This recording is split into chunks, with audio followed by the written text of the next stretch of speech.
The smell of ozone and machine oil still lingered in the crisp air when my older brother Henry walked into my office.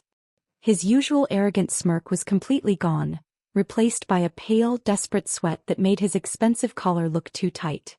3 years ago he had stood in our parents' pristine driveway, laughing loudly as he mocked my decision to open a small repair shop.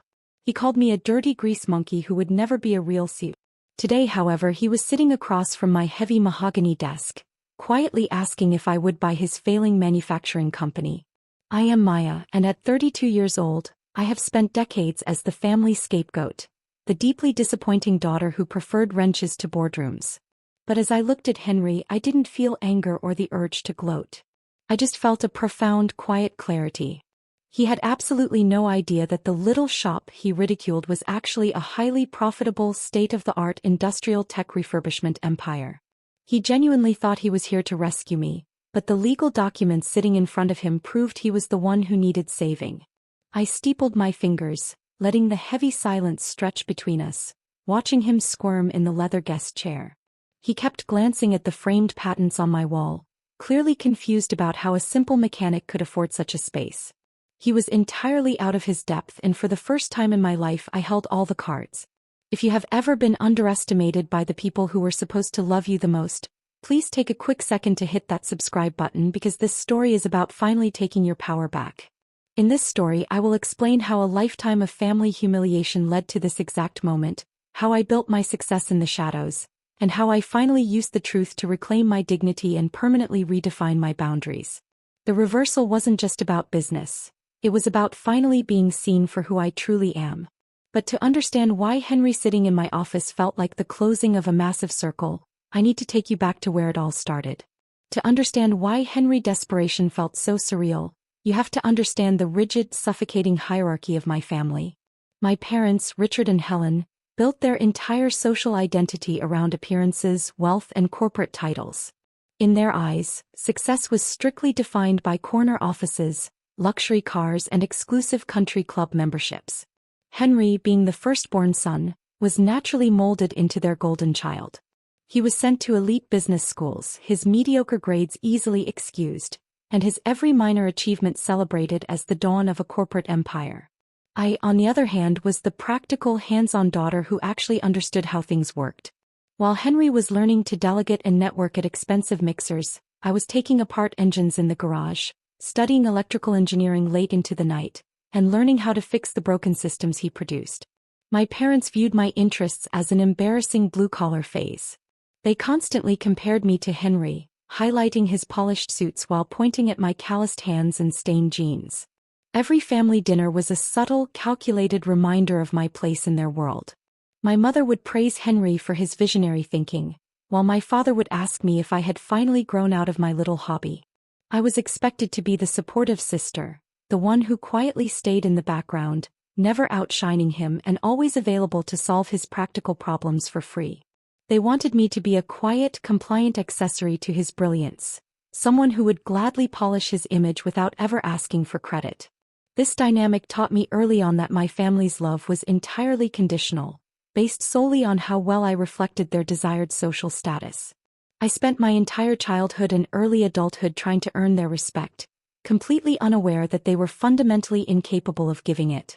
I was building my own foundation brick by brick while they admired his empty facade. But their refusal to see my worth didn't stop me. It just forced me to build it in the shadows, setting the stage for a pattern of mistreatment that would eventually push me to my absolute limit. The pattern of mistreatment wasn't just subtle emotional neglect. It was a loud, consistent campaign of public mockery and exploitation. Whenever Henry broke something expensive or messed up a project, my parents would quietly call me to fix it, framing it as a simple family favor. I would spend my weekends repairing his luxury car, troubleshooting his smart home network, or fixing his high-end appliances. But the moment the item was working perfectly, Henry would immediately revert to his arrogant persona. At family gatherings, he would proudly show off his possessions, casually mentioning to his friends how his little sister fixed it because he simply didn't have time to deal with manual labor. He would laugh, a sharp, dismissive sound, and my parents would chuckle right along with him. They reinforced the narrative that I was merely a handy helper, a useful tool, not a professional. They completely dismissed my technical expertise, treating my years of studying engineering as a cute little hobby. They wanted me to be a quiet, compliant accessory to his brilliance, someone who would gladly polish his image without ever asking for credit. I was entirely invisible to them except when they needed me to clean up their messes. The breaking point of this era came when I finally saved enough money to lease a small commercial space for my repair business. I asked my father to co-sign the lease, just to help me get through the initial credit check. He refused outright, sitting across from me at the kitchen island, swirling his wine, and telling me I was throwing my life away on a pathetic grease monkey fantasy. He told me to get a real job in an office where I could wear a nice dress. Meanwhile, at that exact same time, they took out a second mortgage on their house to fund Henry's first tech startup, which spectacularly failed within 8 months. They never asked him for the money back. They simply absorbed the massive financial loss and praised Henry at Thanksgiving for his bold entrepreneurial spirit. This blatant, hypocritical double standard was a bitter pill to swallow, but it also served as a powerful motivator. I realized that if I wanted to succeed, I would have to do it entirely on my own, without their financial or emotional support. I stopped asking for their help and I stopped expecting them to understand my vision.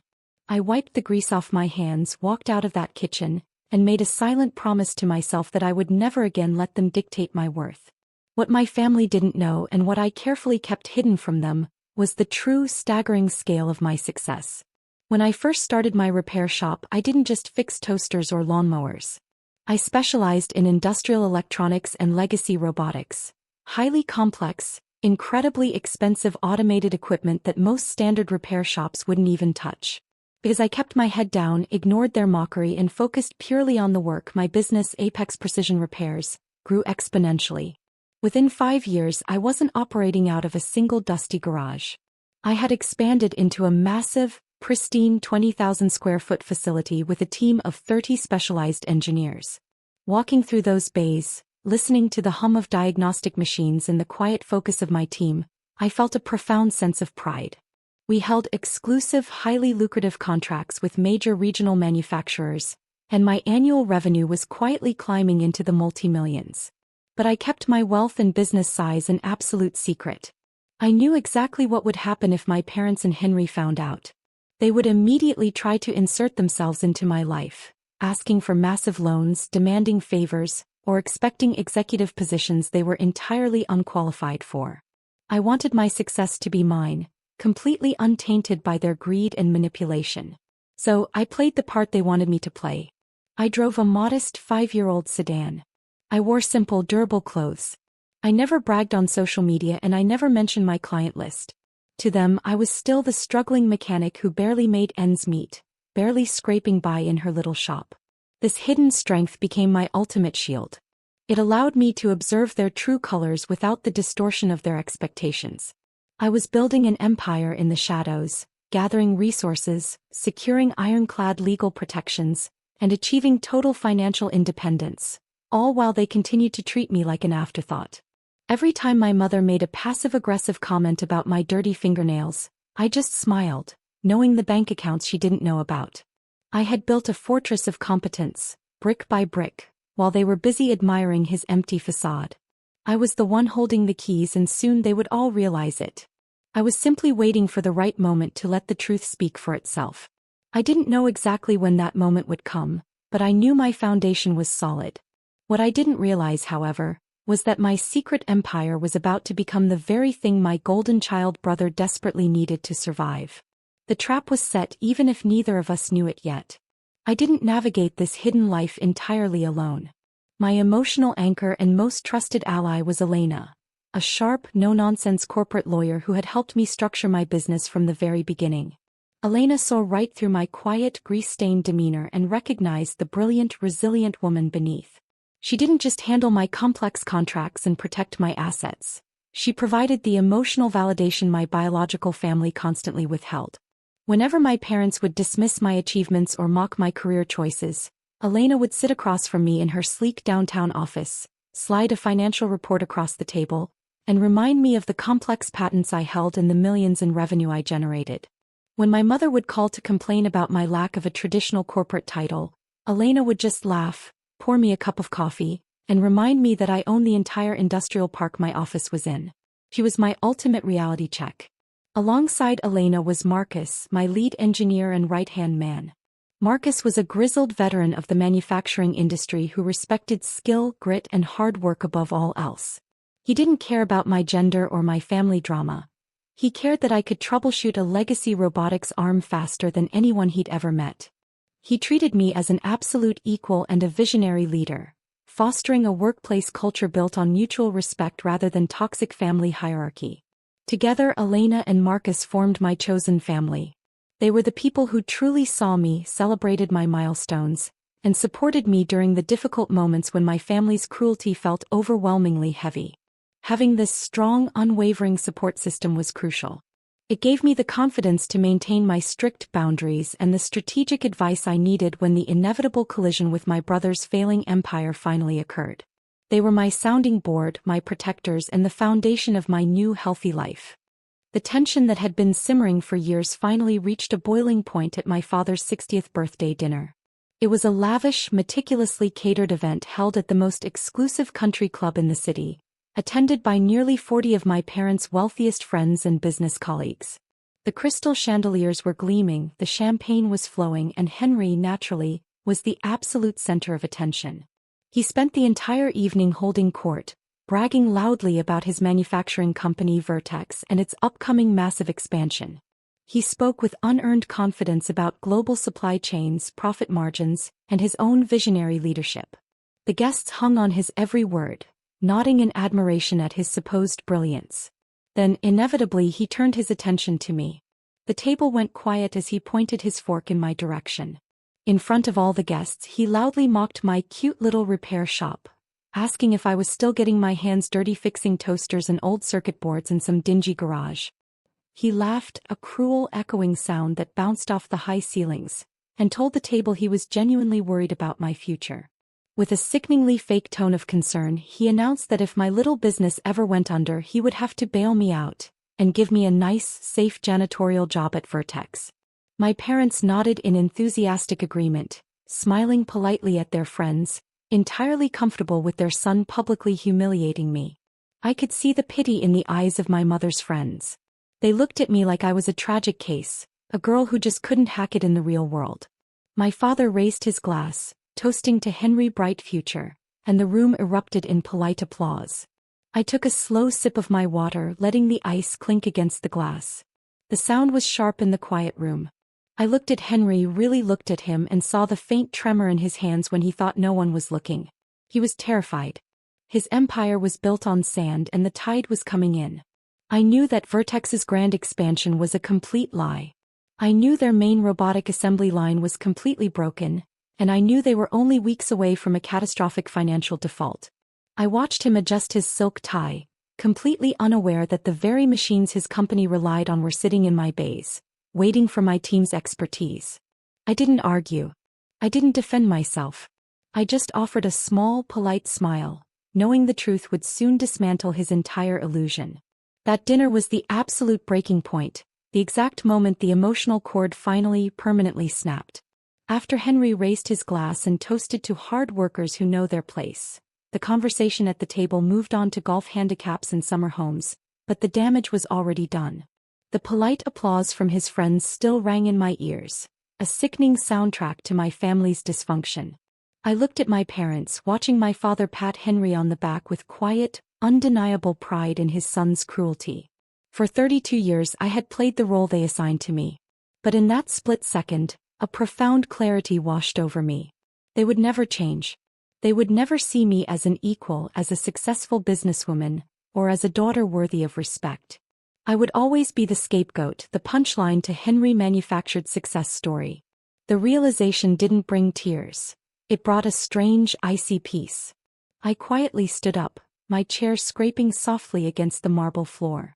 I placed my linen napkin precisely next to my water glass, smoothed my simple dress, and walked out of the country club dining room without saying a single word. The heavy oak doors closed behind me, muffling the sound of their laughter. No one stopped me. No one called out my name.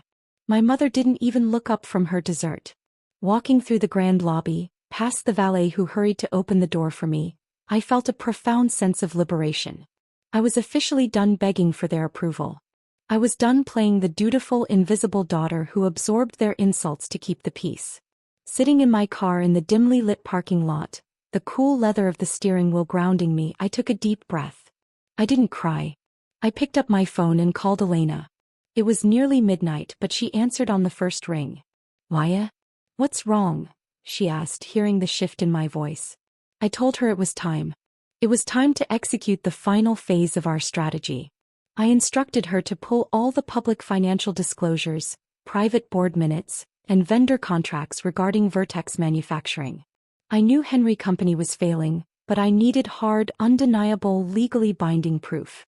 I needed to know exactly how deep his financial hole was, and more importantly, I needed to know what his board of directors was planning to do about his incompetence. I was ready to let his fragile empire crumble, but I wanted to be fully prepared for the fallout. I hung up the phone, started the engine, and drove home in silence. The trap was about to be set.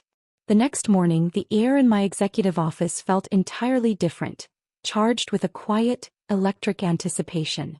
Elena arrived right at 8 o'clock, carrying a thick, heavy manila folder and wearing a grim, determined expression. She didn't offer small talk or ask about the dinner.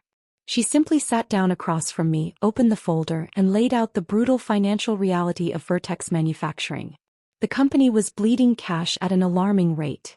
Their primary robotic assembly line, a Series 4 automated welding arm, had suffered a catastrophic, unrepairable failure, and the original German manufacturer had gone bankrupt.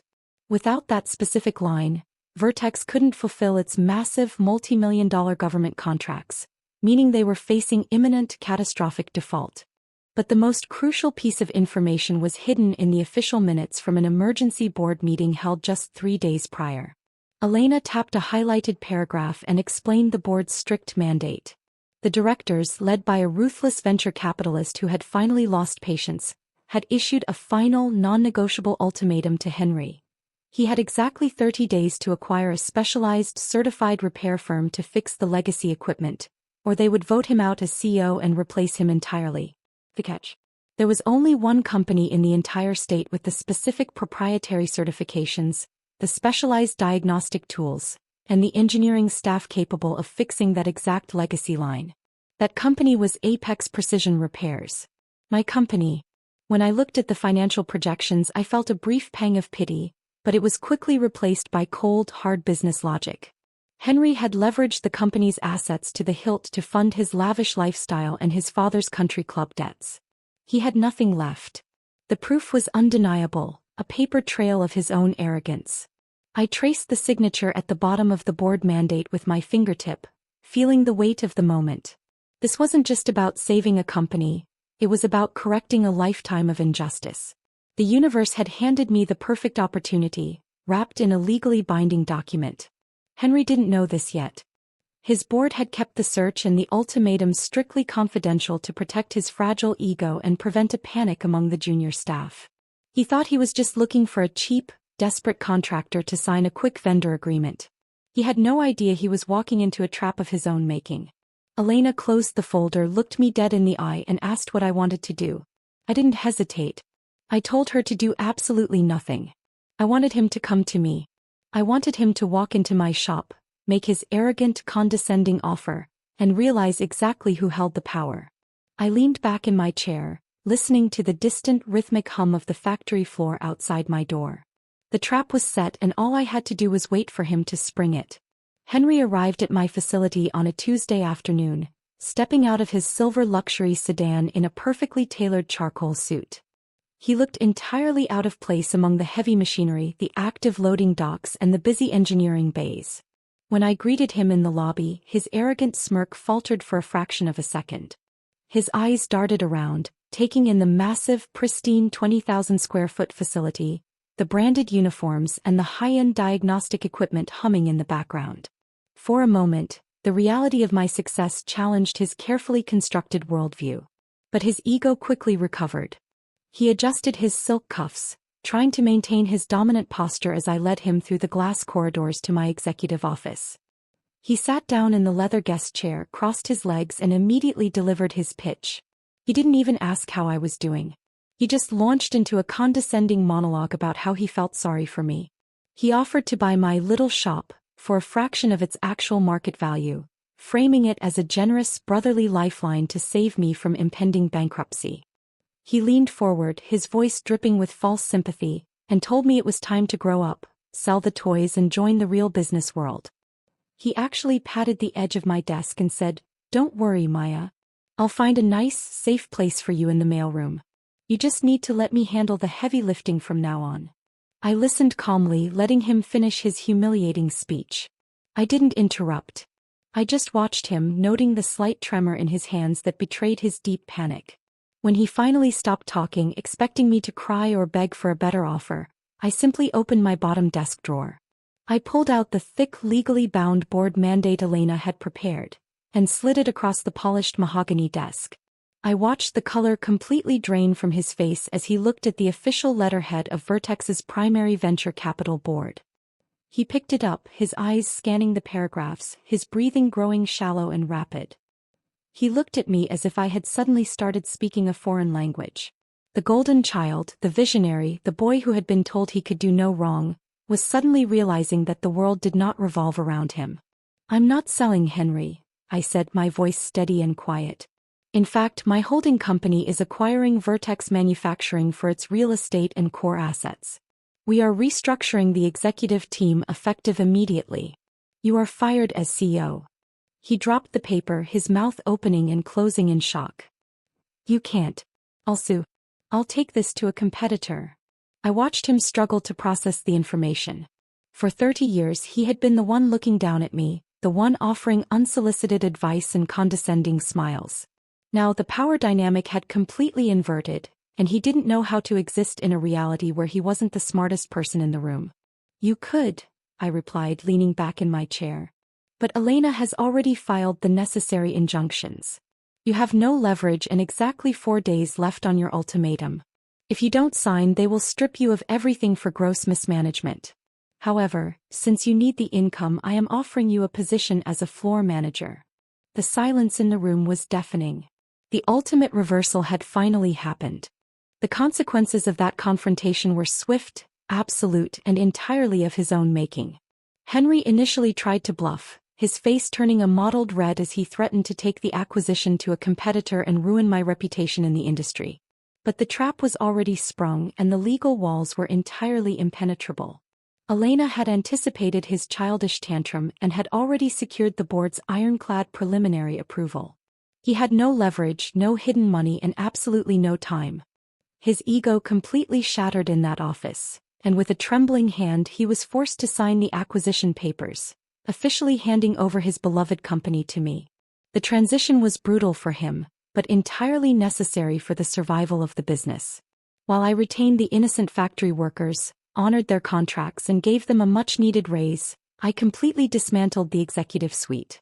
Henry was immediately stripped of his corner office, his leased company car and his exorbitant executive salary. He was reassigned to the factory floor, required to wear a standard blue uniform, and placed under the direct supervision of Marcus, the very man he had once loudly dismissed as a grease monkey. Seeing him take orders on the floor was not a moment of malicious triumph for me. It was simply the natural order of things being restored. When my parents found out, the fallout was explosive. They called me constantly, leaving a dozen voicemails a day, screaming that I had ruined my brother's life and humiliated the family name. My father threatened to disown me, to cut me out of their wills, and to tell everyone in the country club what a vindictive monster I was. My mother left a voicemail sobbing, asking how I could be so cruel to my own flesh and blood, completely ignoring the decades of cruelty they had inflicted on me. My father threatened legal action, though we both knew he couldn't afford a lawyer without Henry money. They were trapped in the very cage of their own making. But their threats were entirely empty. Henry's catastrophic failure meant they could no longer rely on his wealth to fund their lavish lifestyle, and my massive success meant I no longer cared a single cent about their inheritance. I didn't feel a surge of malicious joy. I just felt a profound, quiet sense of justice. The universe had simply balanced the scales. I simply let their calls go to voicemail, watching from a quiet distance as their carefully constructed illusion of superiority collapsed under the weight of their own greed. A few weeks after the acquisition, the family's manipulation shifted from explosive anger to desperate, tearful pleading. My mother, Helen, showed up unannounced at my office. She bypassed the front desk, marching straight into my executive suite in her designer coat, her makeup smudged from crying. She sat in the very chair Henry had occupied and immediately launched into a performance. She begged me to give Henry his CEO title back. She claimed he was deeply depressed, that he was losing his mind on the factory floor, and that a good, loving sister would simply fix this for him. She tried to guilt-trip me, bringing up childhood memories of us playing in the yard, telling me that family was supposed to support each other through thick and thin. She asked how I could be so vindictive, so cold, so unforgiving. I sat quietly behind my desk, my hands folded, letting her finish her emotional monologue. I didn't raise my voice. I didn't argue. When she finally paused to catch her breath, waiting for me to cave, I calmly set my boundaries. I told her that Henry's position was strictly tied to his performance and his willingness to actually learn the business from the ground up. I made it explicitly clear that I would not be funding their country club fees, paying off Henry's hidden debts, or rescuing him from the consequences of his own arrogance. I looked her in the eye and told her that if they wanted a relationship with me, it would be on my terms, with mutual respect. If they chose to side with Henry's fragile ego, then they could leave. Helen stared at me, her mouth slightly open, completely shocked that her usual manipulative tactics no longer worked. She left the office in heavy silence, the click of her heels fading down the hall. I didn't feel an ounce of guilt. I just felt a profound sense of peace, knowing I had finally protected myself. Today my life looks completely different and the air in my executive office feels lighter than it ever has. Apex Precision Repairs and Vertex Manufacturing have been successfully integrated, creating a true regional powerhouse in industrial tech. I promoted Marcus to Chief Operating Officer, and together we have built a thriving company culture rooted in merit, respect, and genuine innovation. Henry is still on the factory floor. I haven't fired him because I believe in giving people a chance to learn and grow, but he has a very long way to go before he earns back any real responsibility. He wears his standard blue uniform, he clocks in on time, and for the first time in his life he is learning the quiet dignity of honest work. My parents and I maintain a very distant, strictly superficial relationship. I send holiday cards and a brief text on their birthdays, but I no longer attend their lavish country club parties, and I absolutely no longer seek their approval. The silence between us is no longer painful. It is deeply, profoundly liberating. My true family is Elena, Marcus, and the incredible team of dedicated engineers I work with every single day. We celebrate our massive wins together, support each other through complex challenges, and build a life based on genuine care and mutual respect. We don't need to pretend to be perfect, we just need to be real. Sometimes I walk through the busy factory floor, listening to the steady hum of the machines and the rhythmic production of the assembly lines. I watch my team working in perfect sync and I think about the little girl who used to get her hands dirty just to feel useful to her family. I didn't just build a multi-million-dollar empire. I built a life where I am deeply valued for my mind, my skills, and my character. I finally stopped begging for a seat at their table and instead I built my own. If this story resonated with you, or if you've ever had to set firm boundaries with toxic family members, please leave a comment below and share your own experience. Don't forget to like, subscribe, and hit the notification bell for more stories about reclaiming your power and finding your peace. Your journey to healing starts the moment you decide to choose yourself. Remember, your worth is never determined by those who refuse to see it. Thank you for listening, and I will see you in the next story.